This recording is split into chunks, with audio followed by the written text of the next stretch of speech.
بسم الله الرحمن الرحيم أفحسب الذين كفروا أن يتخذوا عبادي من دوني أولياء إنا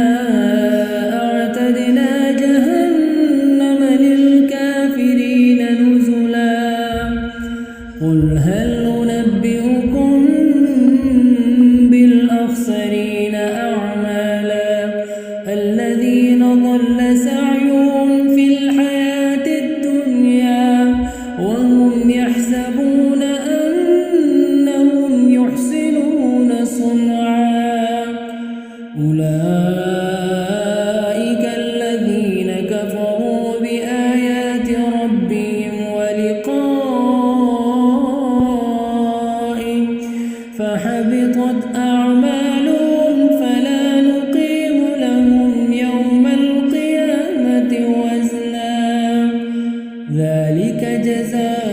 جزاؤهم جهنم بما كفروا واتخذوا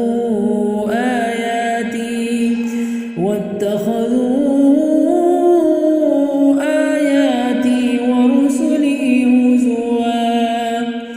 إن الذين آمنوا وعملوا الصالحات كانت لهم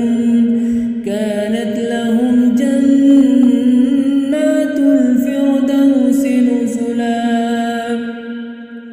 خالدين فيها لا يبغون عنها حولا قل لو كان البحر مدادا لكلمات ربي لنفد البحر قبل أن